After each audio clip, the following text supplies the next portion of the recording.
معزز سامعین اکرام، اب آئیں آقا نامدار مدینی تاجدار صلی اللہ تعالیٰ علیہ وسلم کی ایک حدیث پاک ہے۔ نبی کریم رحمت للعالمین صلی اللہ تعالیٰ علیہ وسلم نے ارشاد فرمایا، علی کیا تم جانتے ہو جنت میں سب سے پہلے 4 لوگ جائیں گے؟ کتنے لوگ جائیں گے؟ 4 لوگ علی جنت میں سب سے پہلے جائیں گے۔ حضرت علی مسکرا کر پوچھتے یا رسول اللہ آپ فرما دیں کون ہیں؟ اللہ اور اس کا رسول بہتر جانتا ہے، آپ بتا دیں وہ 4 لوگ کون ہیں۔ تو علی المرتضی رضی اللہ تعالیٰ عنہ سے آقا علیہ السلام نے فرمایا، علی سب سے پہلا جنت میں جانے والا میں ہوں۔ جنت میں جو شخص سب سے پہلا جائے گا وہ میں ہوں۔ حضرت علی مسکرانے لگے، وجد طاری ہوا، پوچھے یا رسول اللہ دوسرا کون ہے؟ حضور نے فرمایا علی وہ دوسرے تم ہو۔ جنت میں جو شخص دوسرے نمبر پر جائے گا علی وہ تم ہو۔ پوچھے یا رسول اللہ تیسرے چوتھے کون ہیں؟ فرمایا علی وہ حسن اور حسین ہیں۔ چوتھے جو ہیں، تیسرے اور چوتھے جو ہیں وہ حسن اور حسین ہیں۔ تو پھر آقا علیہ الصلوۃ والسلام کے بعد کیا بتانا چاہتے تھے اور علی کا مدعا کیا تھا؟ آقا علیہ الصلوۃ والسلام کا مقصد حضرت علی سمجھ گئے۔ سمجھ کر پھر پوچھنے لگے یا رسول اللہ حسن اور حسین کے پیچھے جنت میں کون جائے گا؟ آقا علیہ السلام نے فرمایا خلف ظہورنا برارینا، اے علی حسن اور حسین کے پیچھے جو جنت میں جائیں گے وہ ہماری اولاد ہوگی، وہ ہماری آل ہوگی، حسن اور حسین سے پیدا ہونے والی نسل ہوگی۔ پھر پوچھا یا رسول اللہ ان کے پیچھے کون جائیں گے؟ کیونکہ علی جو سننا چاہتے ہیں، نبی جو بتانا چاہتے ہیں، ابھی وہ مدعا نہیں ہوا ہے، وہ اصل بیان نہیں ہوا ہے۔ آقا علیہ السلام آگے کہنے لگے خلف ظہورنا و نساؤنا، ان کے پیچھے جو جائیں گی وہ ہماری عورتیں ہوں گی، ہمارے گھر کی عورتیں ہوں گی، اہل بیت کی عورتیں ان کے پیچھے جنت میں جائیں گی۔ حضرت علی نے کہا یہ تو جنتیوں کا ہی ذکر چل رہا ہے، ابھی وہ بات نہیں آئی جو رسول اللہ بیان کرنا چاہتے ہیں۔ پھر پوچھے یا رسول اللہ ان کے پیچھے جنت میں کون جائے گا؟ آقا علیہ السلام نے فرمایا علی جب تم جنت میں جا رہے ہوگے، تم جب سیدھی طرف اور بائیں طرف پلٹ کر دیکھو گے تو کوئی اور نہیں ہوگا، صرف وہی لوگ جنت میں جا رہے ہوں گے جن کے دلوں میں ہماری محبت بسی ہوئی ہوگی، جن کے دلوں میں ہماری پیار بسا ہوا ہوگا، ہماری چاہت بسی ہوئی ہوگی، جو ہماری اولاد سے پیار کرنے والے ہوں گے، جو ہم سے پیار کرنے والے ہوں گے، جو اہل بیت سے محبت کرنے والے ہوں گے۔ علی تم دیکھو گے، بائیں طرف دیکھو گے تو وہی لوگ نظر آئیں گے، سیدھی طرف دیکھو گے تو وہی لوگ نظر آئیں گے کہ جن کے دلوں میں ہمارا پیار ہوگا وہی جنت میں جا رہے ہوں گے۔ آقا علیہ السلام بتا رہے ہیں جنت میں جانے کے لیے اہل بیت کی محبت دل میں ہونا ضروری ہے۔ جس دل میں اہل بیت کی محبت نہیں ہوتی وہ دل والا لاکھ نمازی ہو، متقی ہو، پرہیزگار ہو، عابد ہو، زاہد ہو، وہ جنتی نہیں ہو سکتا۔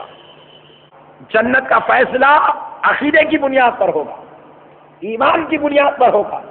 پھر آپ پوچھیں گے مولوی صاحب جب ایمان کی بنیاد پہ جنت کا فیصلہ ہونے والا ہے تو پھر عمل کر کے کیا فائدہ؟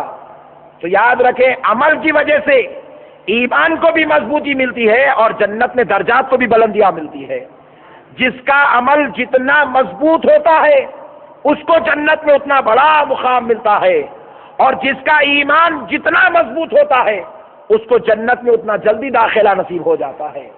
جنت میں ہر عمل کرنے والا جنت میں نہیں جائے گا، ورنہ آپ کہنا پڑے گا۔ آپ بتائیں کیا ایسی جماعتیں بھی آج دنیا میں موجود ہیں جن کو خارج اسلام کہا گیا؟ مثلا قادیانی بھی موجود ہے، مثلا مہدوی بھی موجود ہے، شیعہ بھی موجود ہے، اور ان گنت جماعتیں آج موجود ہیں جن کے پاس نماز بھی ہوتی ہے، روزہ بھی ہوتا ہے، زکوٰۃ بھی ہوتا ہے، قادیانی کلمہ بھی پڑھتے ہیں، قادیانی قرآن بھی پڑھتے ہیں، قادیانی نماز بھی پڑھتے ہیں، قادیانی عیدگاہ کو بھی جاتے ہیں، قادیانی شادی بیاہ بھی کرتے ہیں اور ٹوپی بھی پہنتے ہیں۔ بتاؤ کیا وہ جنت میں جائیں گے؟ جواب ملے گا نہیں جائیں گے، ان کو تو کفر کا فتویٰ دے دیا گیا، اسلام سے خارج کر دیا گیا، وہ جنت میں نہیں جائیں گے۔ کیوں؟ اس لیے کہ ان کے پاس عمل تو ہے، دولت ایمان سے وہ محروم ہو چکے ہیں، لذت ایمانی سے وہ محروم ہو چکے ہیں، اور جو لذت ایمانی سے محروم ہو جاتا ہے اس کو جنت میں جگہ ہرگز نہیں دی جاتی۔ جنت میں داخلہ پانے کے لیے جو ٹکٹ ہے اس کا نام ایمان ہے، اور ایمان کہتے کس کو ہے؟ ایمان کہتے ہیں اللہ، نبی اور آل نبی کی محبت میں تڑپنے کا نام ایمان ہے۔ اللہ نبی آل نبی کی محبت میں رونے کا نام ایمان ہے، اللہ نبی اور آل نبی کی محبت میں اپنی زندگیوں کو گزارنے کا نام ایمان ہے۔ معزز سامعین کرام، اس لیے آقا علیہ الصلوۃ والسلام کے دربار اقدس میں صحابہ اکرام تشریف لائے، پوچھنے لگے یا رسول اللہ صلی اللہ علیہ وسلم، آقا ہم آپ پر درود پیش کرنا چاہتے ہیں، ہم درود پڑھنا چاہتے ہیں یا رسول اللہ، درود پڑھنے کا طریقہ کیا ہے؟ حضور سے پوچھنے لگے درود کا طریقہ کیا ہے؟ قربان جائے صحابہ درود کا طریقہ رسول اللہ سے پوچھ رہے ہیں، اور رسول اللہ درود پڑھنے کا طریقہ صحابہ کو سکھا رہے ہیں۔ حدیث شریف انشاءاللہ بھی سناتا ہوں، حضور نے درود پڑھنے کا طریقہ صحابہ کو بتایا، تو پتہ کیا چلا؟ درود کا طریقہ پوچھنا، درود پڑھنا، درود سیکھنا صحابہ کی سنت ہے، اور درود پڑھانا، درود سکھانا مصطفیٰ کی سنت ہے۔ اور جو درود کی محفل پہ اعتراض کرے وہ طریقہ صحابہ اور طریقہ مصطفیٰ سے ہٹا ہوا گمراہ شخص ہے۔ آج درود کی محفلیں ہوتی ہیں گھروں میں، لوگ اعتراض کرتے ہیں، بولے یہ قرآن میں کہاں ہے، یہ حدیث میں کہاں ہے؟ نادانو، تم نے کبھی قرآن کھولی نہیں تو تمہیں قرآن کہاں سے سمجھ میں آئے گی؟ تم نے حدیث کھولی نہیں تو حدیث تمہیں کہاں سے سمجھ میں آئے گی؟ تو دیکھیے صحابی رسول صلی اللہ علیہ وسلم نے حضور سے پوچھا یا رسول اللہ درود آپ پر پڑھنے کا طریقہ کیا ہے؟ آقا علیہ الصلوۃ والسلام نے ارشاد فرمایا، نبی پاک نے ارشاد فرمایا، اللہم صلی علی محمد وازواجہ وذریتہ کما صلیت علی آل ابراہیم انک حمید مجید۔ آقا علیہ السلام نے صحابی کو سکھا، صحابہ کو سکھایا کہ یوں درود پڑھو، اللہم، اے اللہ، حضور سکھا رہے ہیں، اے اللہ صلی علی محمد، محمد صلی اللہ علیہ وسلم پر درود بھیج۔ کس پر درود بھیج؟ محمد صلی اللہ علیہ وسلم پر درود بھیج۔ معزز سامعین اکرام، ذرا غور کیجئے، ہم خود براہ راست نبی پر نہیں کہہ رہے اے نبی آپ پر درود ہو، یا نبی آپ پر درود ہو، یا نبی آپ پر درود ہو، ہم نہیں کہہ رہے، ہم اللہ سے گزارش کر رہے اے اللہ صلی، تو درود بھیج علی محمد، محمد صلی اللہ علیہ وسلم پر۔ ذرا غور کیجئے، ہم ڈائریکٹ نبی پر درود کیوں نہیں بھیجتے؟ ہم اللہ سے گزارش کیوں کر رہے ہیں؟ تو علماء اکرام نے فرمایا اس لیے اللہ تبارک و تعالیٰ سے گزارش ہوتی ہے کیونکہ ہماری زبان گندی ہے، اس کے اوپر جھوٹ کا گندگی لگی ہوئی ہے، اس کے اوپر غیبت کی گندگی لگی ہوئی ہے، اس کے اوپر لوگوں کے عیب بیانی کی گندگی لگی ہوئی ہے، لوگوں کے حسد اور برائیاں بیان کرنے کی گندگی زبان پر ہے، اور ایسی زبان سے درود دربار مصطفیٰ میں بھیجے یہ غلام کے لیے اجازت نہیں ہے۔ مولا کہتا ہے جب تو درود بھیجنا چاہتا ہے میرے پاس بھیج دے، میں تیرے درود کو پاک کرتا ہوں اور اپنے درود میں شامل کر کے مصطفیٰ کے دربار بھیجا دیتا ہوں، اپنے درود میں شامل کر کے بھیجا دیتا ہوں۔ اس لیے مولا نے براہ راست مصطفیٰ کو درود بھیجنے کی اجازت نہیں دی، کہا میرے پاس بھیجو، میں دیکھتا ہوں وہ درود محبت سے ہے کہ نہیں ہے، وہ درود جیسا ہونا ہے ویسا ہے کہ نہیں ہے، وہ درود حقیقت والا ہے کہ نہیں ہے، وہ محبت والا ہے کہ نہیں ہے۔ اور وہ محبت والا، پیار والا ہوتا ہے تو پھر میں اپنے درود میں تمہارے درود کو شامل کر کے مصطفیٰ کے دربار بھیجا دیتا ہوں، تو تب تمہارا درود قبول ہو جاتا ہے۔ تو آقا علیہ السلام نے سکھایا اللہم صلی علی محمد۔ پھر اس کے بعد آقا علیہ السلام نے کیا کہا صحابیوں؟ اس کے بعد کہو وازواجہ، اے اللہ درود بھیج محمد صلی اللہ علیہ وسلم پر اور آپ کی بیویوں پر۔ کس پر؟ بیویوں پر۔ حالانکہ صحابہ نے تو پوچھا یا رسول اللہ آپ پر درود کیسے بھیجے؟ حضور بتا رہے کہو آپ پر بھی درود ہو اور آپ کی بیویوں پر بھی درود ہو۔ پھر آگے کیا فرمایا آقا علیہ السلام؟ وذریتہ، آپ کی اولاد پر بھی درود ہو، آپ کی اولاد پر بھی درود ہو۔ غور کرنے والی بات ہے، اس کے اندر بیویوں کا بھی ذکر کیا گیا اور اولاد کا بھی ذکر کیا گیا۔ معزز سامعین اکرام، آقا علیہ السلام سے تو پوچھا گیا تھا کہ یا رسول اللہ آپ پر درود بھیجنا چاہتے ہیں، یہ بیویوں پر اور اولاد پر درود کیوں؟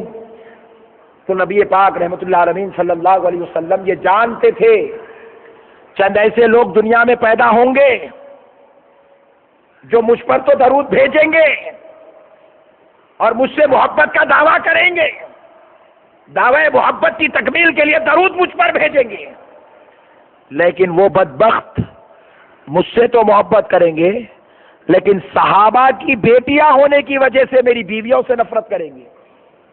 اللہ اکبر۔ آج جتنے یہ شیعہ لوگ ہیں یہ صحابہ سے بھی نفرت کرتے ہیں اور صحابہ کی بیٹیاں جو رسول اللہ کی بیویاں ہیں ان سے بھی نفرت کرتے ہیں۔ حضرت ابو سفیان کی بیٹی حضور کی زوجہ، حضرت عمر کی بیٹی حضور کی زوجہ، حضرت ابو بکر کی بیٹی حضور کی زوجہ۔ اسی لیے ان کو آپ دیکھو علی، فاطمہ، حسن و حسین کے جھنڈے گاڑتے ہیں، لیکن ایک بار بھی فاطمہ جس وطن اقدس سے پیدا ہوئی وہ وطن والی ماں خدیجۃ الکبریٰ کا نام لیتے ہوئے نظر نہیں آتے، حضرت خدیجہ کا نام نہیں لیتے۔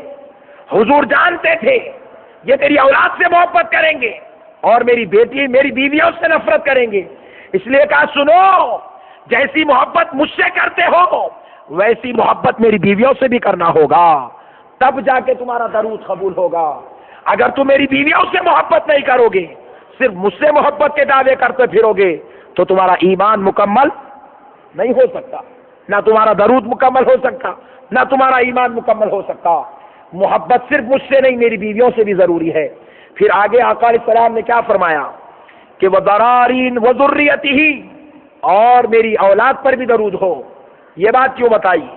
کیونکہ بعض قوم ایسی نکلے گی، حضور جانتے تھے بعض بدبخت قیامت کے قریب ایسے پیدا ہوں گے، ہر نماز میں رفع یدین کریں گے، داڑیاں بڑی بڑی چھوڑیں گے، سینوں پہ ہاتھ باندھیں گے، پیرا چیر چیر کر نماز پڑھیں گے۔ حضور جانتے تھے، آقا علیہ السلام کو معلوم تھا قیامت کے قریب یہ فتنہ پیدا ہوگا، ان کی مسجد بنے گی تو اس کا نام مسجد عمر فاروق ہوگا، ان کی مدرسے بنیں گے تو مدرسے عبداللہ ابن مسعود نام ہوگا، یہ مدرسے قائم کریں گے تو مدرسے حلیمہ نام ہوگا۔ یہ صحابہ سے محبت تو کریں گے لیکن میری اولاد سے نفرت کریں گے، یہ میری فاطمہ کا نام سننا پسند نہیں کریں گے، یہ حسن و حسین کا نام سننا پسند نہیں کریں گے، یہ علی المرتضیٰ کا نام لینا گوارا نہیں کریں گے۔ اس لیے نبی نے یہ فتنے کو ختم کرنے فرمایا، اگر تم مجھ سے محبت کرتے ہو اور اس کی تکمیل چاہتے ہو تو سن لو، تمہیں میری بیویوں سے بھی محبت کرنا ہوگا، میرے صحابہ سے بھی محبت کرنا ہوگا، میری اہل بیت سے بھی محبت کرنا ہوگا۔ اور درود محبت میں پڑھا جاتا ہے، تو جو درود تم مجھ پہ پڑھ رہے ہو مجھ پہ بھی پڑھو، میری بیویوں پہ بھی پڑھو، میری آل پہ بھی پڑھو، تاکہ تمہارا درود مکمل ہو اور ایمان بھی کامل ہو جائے، تمہاری نجات کا سامان بن جائے۔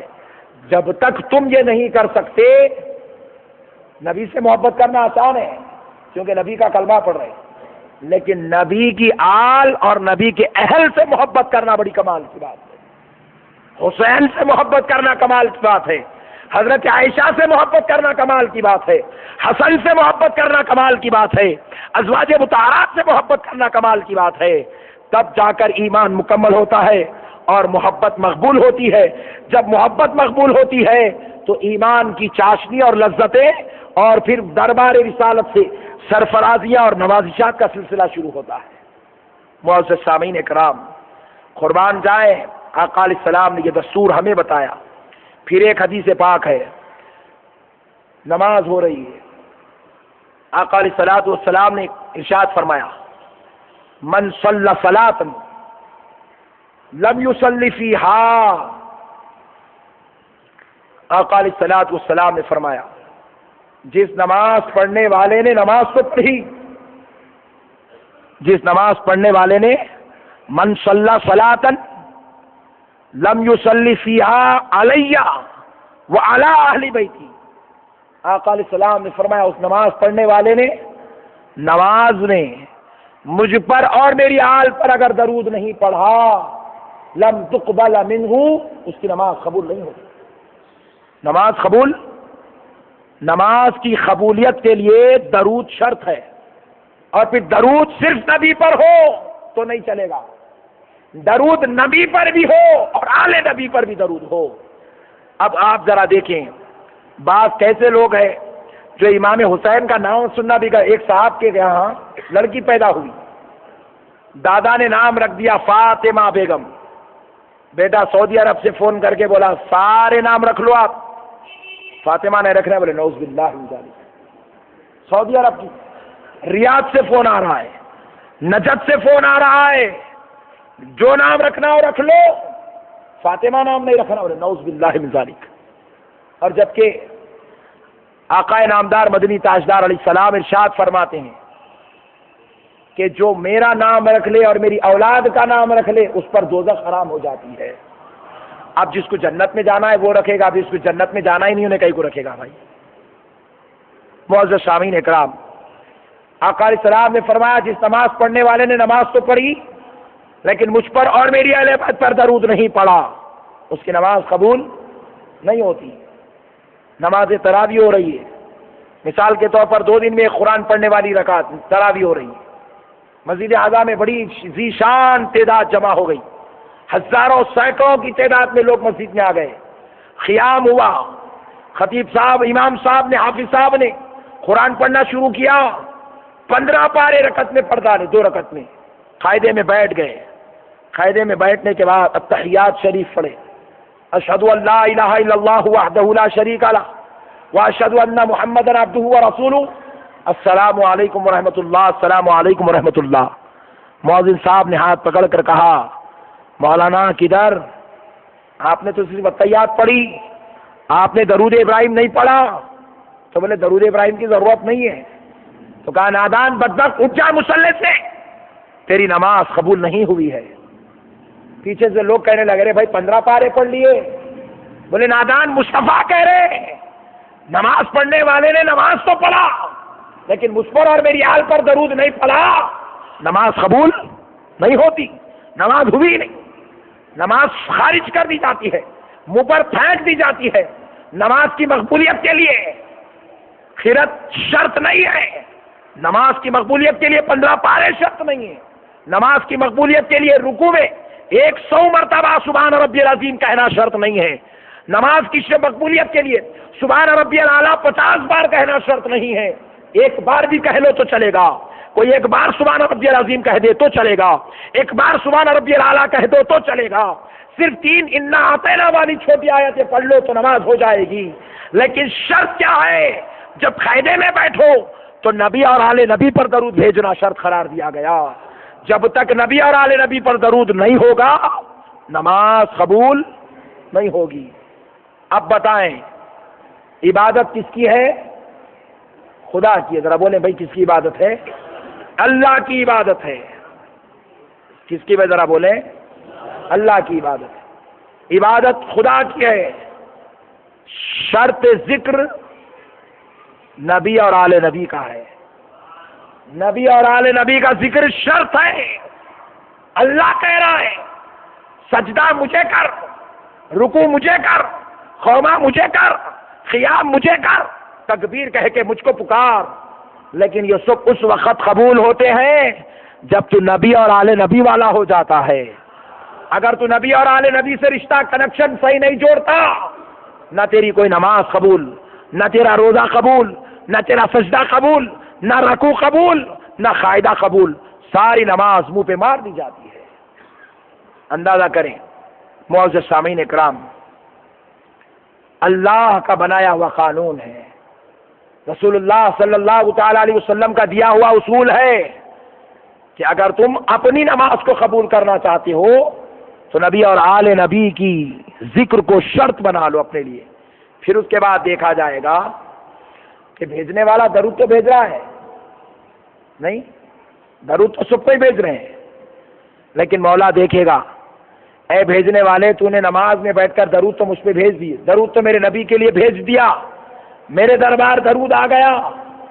مولا آپ دیکھے گا کہ یہ درود بھیجنے والا جو درود بھیجا یہ دل سے آیا ہے یا زبردستی سے آیا ہے, یہ بھی دیکھا جائے گا. بھائی آپ کے گھر پہ رخا آیا, نہیں محبت کا ہوتا ہو تو کیا کرتے ہیں, جو صاحب خانہ ہوتے ہیں وہ خود لا کے دیتے ہیں, کھٹکا مارتے ہیں, گھر میں بیٹھتے ہیں. آپ جب ہوتے تب آتے ہیں, بولے بڑے بھائی صاحب نہیں ہے اب میں جا کے کیا کروں. بولے شام میں ہوتے ہیں، تو شام میں آتے ہیں، ادب سے بیٹھتے ہیں، عاجزی کرتے ہیں، تشریف لائیے، دعائیں دیجیے، سب گزارشات، یہ دل والی دعوت ہے۔ اب آئے تو چلے، نہیں آئے تو چلے، آئے تو بھی چلے گا، نہیں آئے تو بھی چلے گا۔ تو اب یہ دعوت کیسی ہوتی ہے؟ کسی کو بھی بلائے، بھانجے کو، بھتیجے کو، میاں لے کے جا کے پہنچا دو، انہیں لے کے آیا، ماموں گھر پہ نہیں ہے، خالو گھر پہ نہیں ہے، بولے مامی، بولے مامی بھی نہیں ہے، نوکرانی کو دے دیا، بولے آئے تو دے دو، بولے تو یہ زبردستی کی دعوت ہے۔ خیر آپ ٹینشن مت پال لو خاندان میں، میں مسئلہ سمجھانے کے بول رہا ہوں۔ آپ بولیں گے ہمارے مولانا بھی بتائے یہ مسئلہ ہے، صحیح ہے بولیں گے، اور اکثر داماد لوگ ایسا کرتے ہیں سسرال کے ساتھ، اکثر داماد ایسا کرتے ہیں سسرال کے ساتھ، مگر یہ غلط طریقہ ہے، لیکن دعوت تو زبردستی کی ہے۔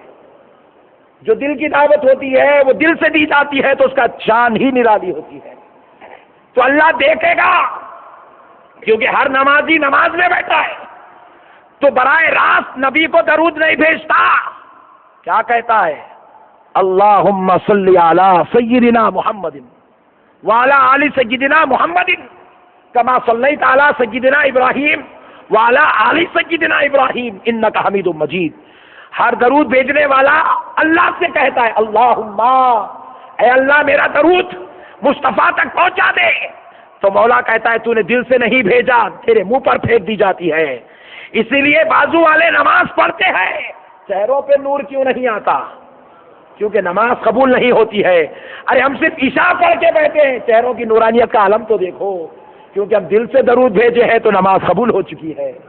جو درود دل سے بھیجا جاتا ہے وہ نماز قبول ہوتی ہے، اور اس کا اثر چہرے پہ ظاہر ہوتا ہے، اس کا اثر چہرے پہ ظاہر ہوتا ہے، اور جو درود دل سے نہیں۔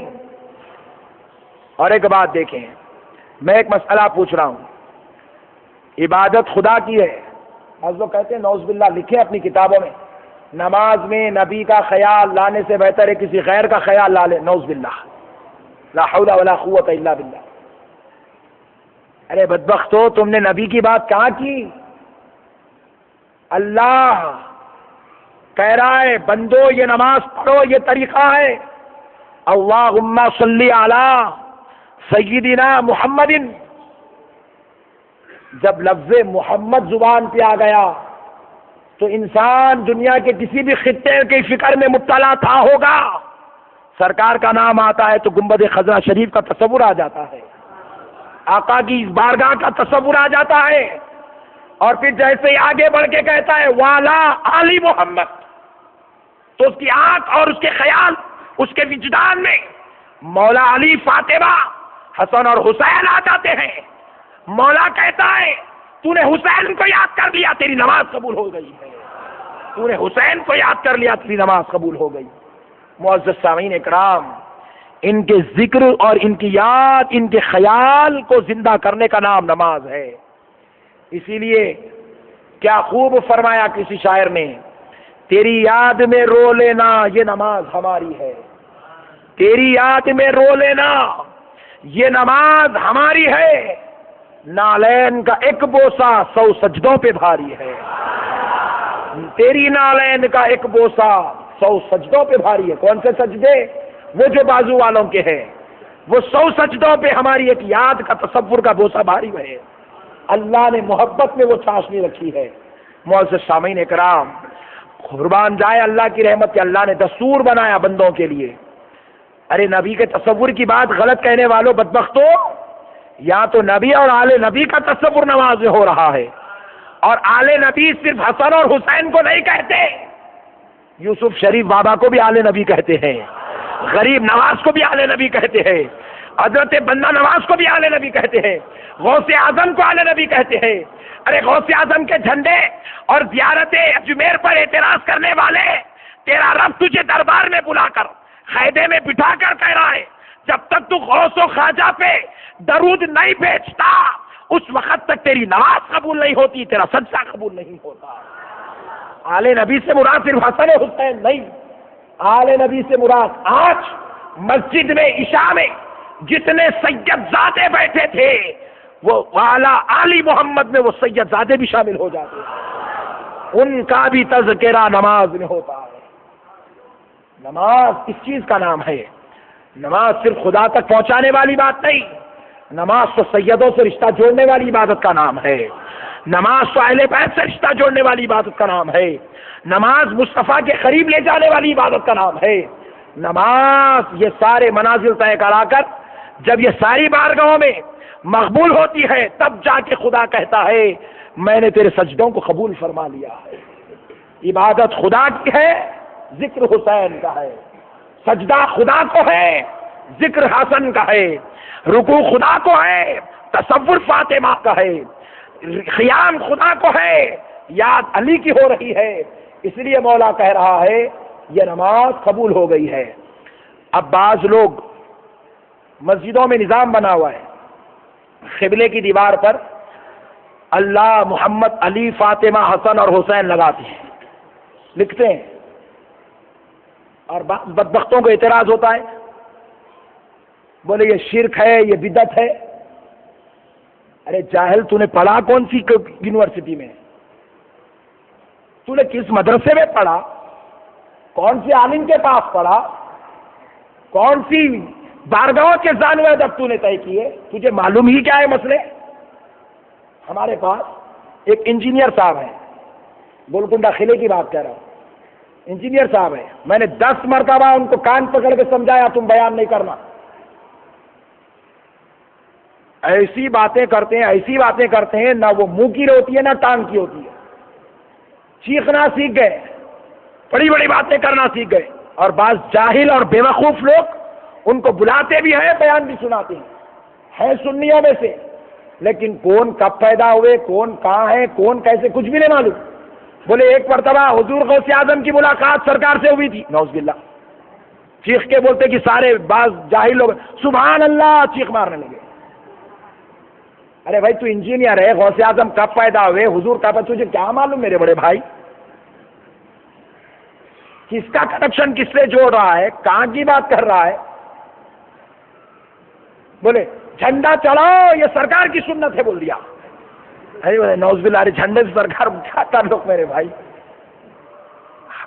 دین بیان کرنے کے لیے عالم کی ضرورت ہے۔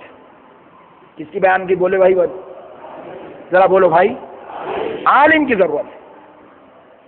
انجینئر کو اب میں جا کے اگر گھروں کے نقشے ڈالنے سے بیٹھوں گا تو کوئی بھی آپ نے چاہے گا میرے پاس گھر بنانے؟ ہاں، میں اگر یہ اعلان کر دوں میں ایک بہترین آرکیٹیکٹ ہوں، آپ بولے مصعب ڈگری، بولے کوئی ڈگری نہیں، میں ہوں، آپ بولے نہیں چلے گا مصعب۔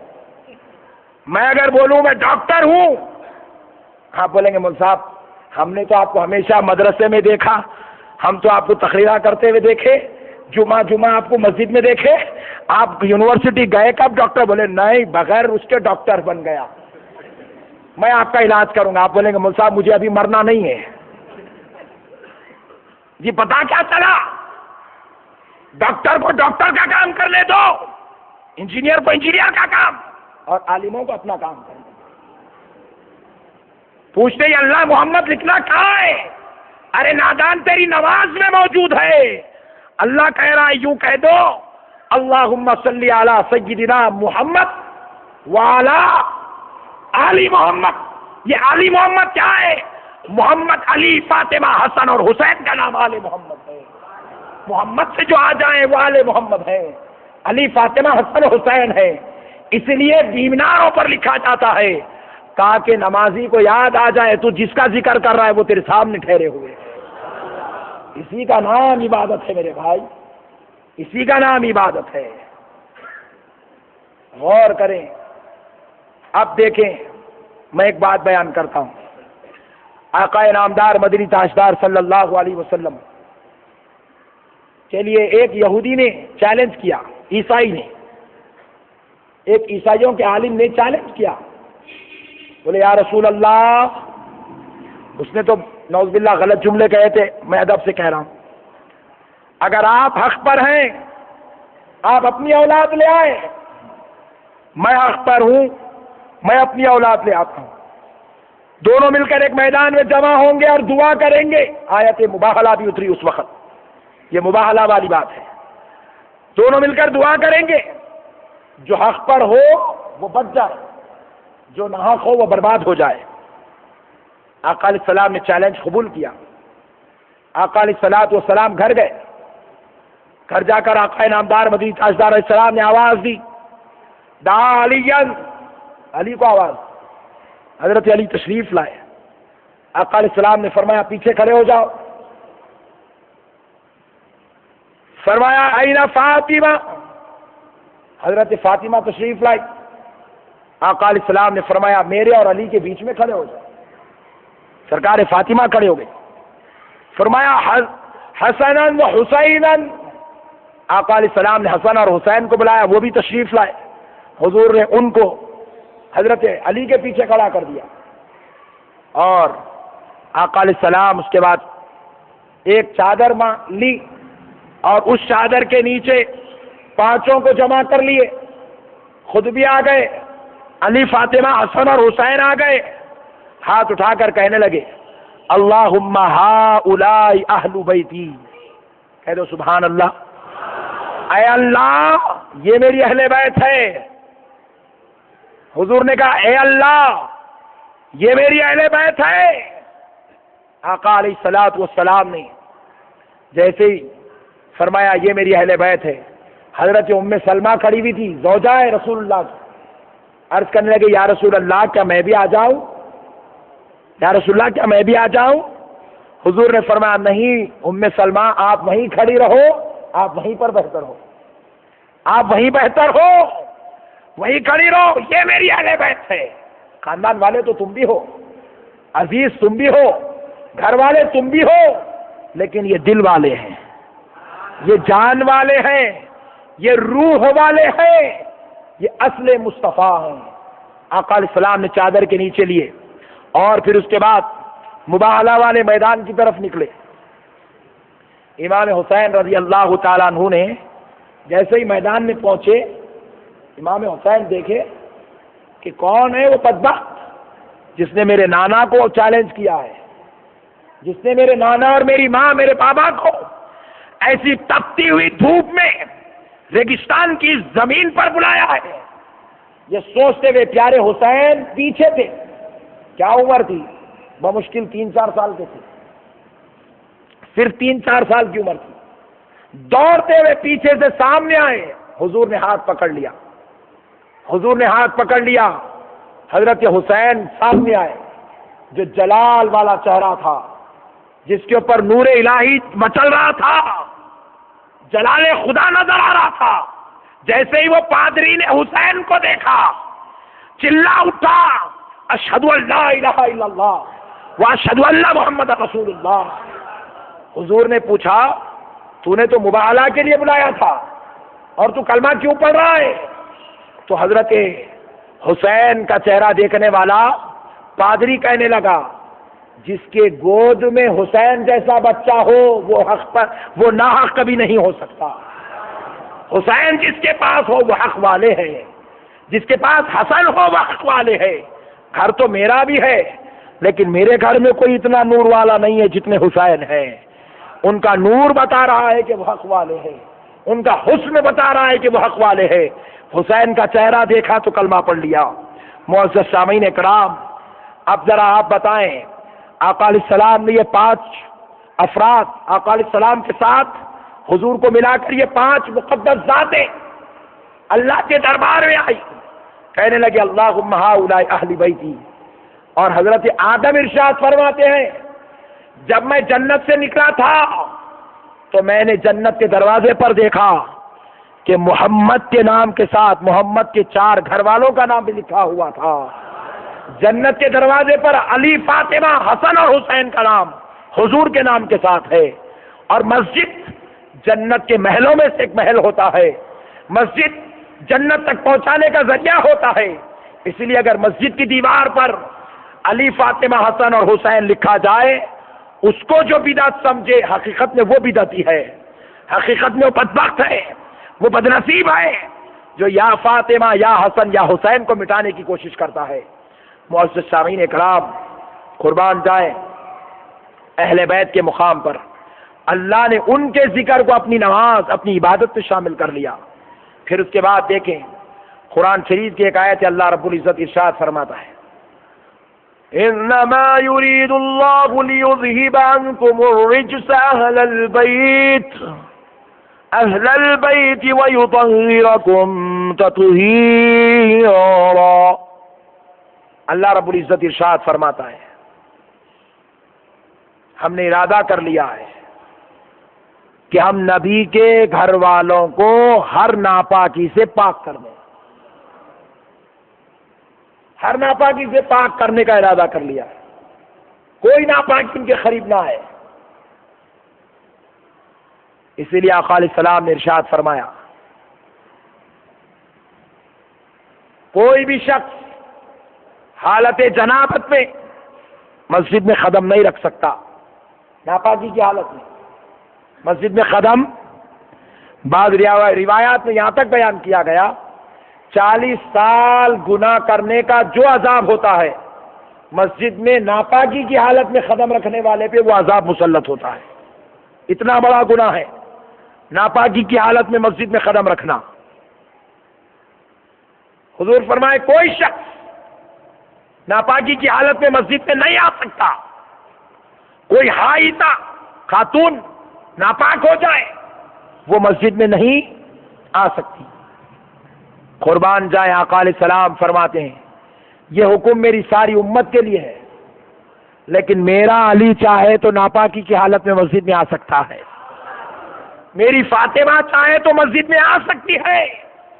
کیوں آ سکتی ہے؟ کیوں آ سکتی ہے؟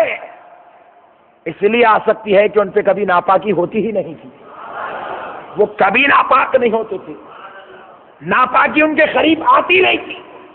اللہ نے انہیں ایسے پاک کیا کہ ہر ناپاکی سے وہ پاک ہو گئے، بلکہ حد تو یہ ہے ناپاکی جس سے پناہ مانگتی تھی وہ علی، فاطمہ، حسن اور حسین تھے، کبھی ناپاک ہوئے نہیں زندگی میں، ایک لمحے کے لیے بھی طہارت نہیں ٹوٹی زندگی میں۔ جتنی ناپاک اجزاء تھے اللہ نے اپنے مصطفیٰ کی محبت میں ان کو پاک کر دیا تھا، کوئی ناپاکی ان کے قریب نہیں تھی۔ اللہ نے انہیں پاک کو مطہر طاہر بنا دیا تھا، ایسا طاہر بنا دیا قربان جائیں۔ ایک بات عرض کرتا ہوں ایمان تازہ ہو جائے گا، اللہ نے انہیں کیسے پاک کیا تھا؟ حضرت فاطمہ الزہرا کی خادمہ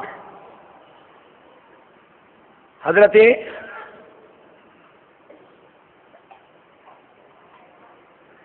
فاطمہ الزہرا رضی اللہ تعالی عنہا کی خادمہ تھی۔ سیرت فاطمہ میں یہ بات موجود ہے، سیدہ فاطمہ کی خادمہ نے دیکھا منگل کا دن تھا، کون سا دن تھا؟ ظہر کی نماز سیدہ فاطمہ نے ادا کی اور حجرہ خاص میں تنہا ہو گئی۔ چند دیر بعد امام علی مقام سید الشہداء امام حسین پیدا ہوئے، کہہ دو سبحان اللہ۔ حسین کس دن پیدا ہوئے؟ ذرا بولو بھائی، منگل کے دن۔ حسین کس دن پیدا ہوئے؟ اور ایک بات سنو، حدیث شریف ہے، حضرت ابو رافع بیان کرتے ہیں بعث النبی صلی اللہ علیہ وسلم یوم الاثنین، آقا علیہ السلام پیر کے دن پیدا ہوئے۔ کون سے دن؟ پیر کے دن۔ وعلی یوم الثلاثاء، منگل کے دن پیدا ہوئے۔ کون سے دن پیدا ہوئے؟ علی منگل کے دن، حضور پیر کے دن، حسین منگل کے دن۔ اب اگر کوئی کہے منگل کا دن منحوس ہے تو سمجھنا کہ منگل تو منحوس نہیں ہے، کیونکہ اس میں 2 جنت کے سردار پیدا ہو رہے ہیں، سیدوں کے باپ علی المرتضیٰ منگل کو پیدا ہوئے، کائنات کا امام، مشکل کشا، ساری مصیبتوں کی رد، ساری بلاؤں کی رد، علی مولائے کائنات منگل کو پیدا ہوئے۔ تو لہذا منگل منحوس دن نہیں بلکہ جشن کا دن ہے، عید اور خوشی کا دن ہے، اور جنت کے سردار حسین منگل کو پیدا ہو رہے ہیں۔ تو مولا بتا رہا ہے منگل منحوسی کا دن نہیں بلکہ منگل تو جشن کا دن ہے، اور جو منگل کو منحوس سمجھتا ہے حقیقت میں اس کے ذہن میں منحوسی چھائی ہوئی ہے، اس کا ذہن خراب ہو گیا، وہ منگل کو منحوس سمجھ رہا ہے۔ معزز سامعین اکرام، منگل تو مومنوں کے لیے عید کا دن ہے کہ اس میں امام حسین پیدا ہوئے۔ تو الغرض وہ خادمہ کہتی ہے ظہر کی نماز پڑھے، حجرے خاص میں تشریف لے گئے، امام علی مقام سید الشہداء امام حسین پیدا ہوئے،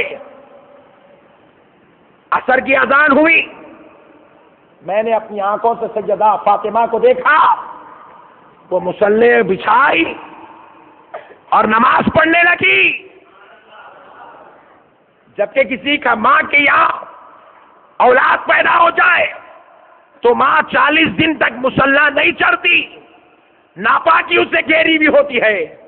حسین پیدا ہوئے، حسین کی ماں سیدہ فاطمہ بطول نے مصلی چڑھا اور نماز ادا کرنے لگی۔ تو خادمہ نے ہاتھ پکڑ کے پوچھا، جب کسی کے گھر بیٹا پیدا ہو 40 دن تک ماں مصلی نہیں چڑھتی، اور آپ ہے کہ ظہر کے بعد بیٹا پیدا ہوا عصر کی نماز پڑھ رہی ہو؟ تو فاطمہ نے جواب دیا، نادان، کیا تو مجھے اوروں کی طرح سمجھتی ہے؟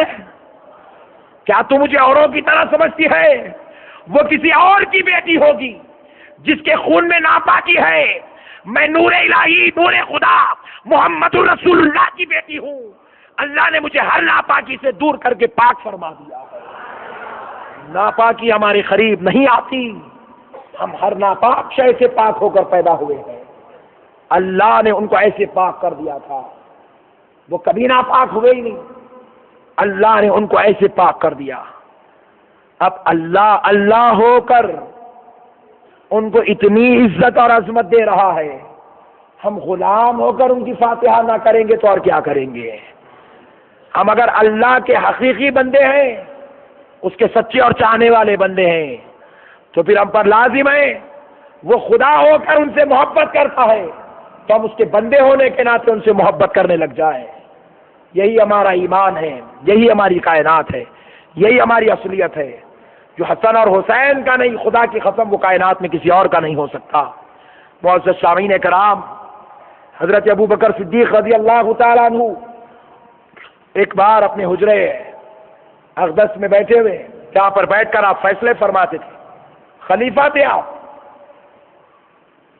حضرت ابوبکر، حضرت امام حسن کو کسی غرض سے حضرت ابوبکر سے ملاقات کرنا تھا کسی کام کے لیے، تو حضرت امام حسن رضی اللہ تعالیٰ عنہ حضرت ابوبکر کے دروازے پر آئے اور آ کر امام حسن نے آواز دی، السلام علیکم یا خلیفۃ المؤمنین۔ جیسے ہی حضرت حسن کی آواز سنے، حضرت ابوبکر اس وقت ایک ضروری کام لکھ رہے تھے، دفتر لکھ رہے تھے، رجسٹر چھوڑ دیے، جھٹ سے جگہ پہ اٹھ کر کھڑے ہو گئے اور دوڑتے ہوئے حجرے کے باہر نکلے، ادب سے گردن جھکا کر کہنے لگے، اے نواسے رسول صلی اللہ علیہ وسلم، کیا کام ہے بتائیں؟ آپ کس غرض سے حاضر ہوئے؟ کہا کہ نانا جان، مجھے وہ مسئلہ پوچھنا تھا، وہ بات دریافت کرنی تھی، کچھ حکم تھا، جو بات تھی آپ نے بیان کی۔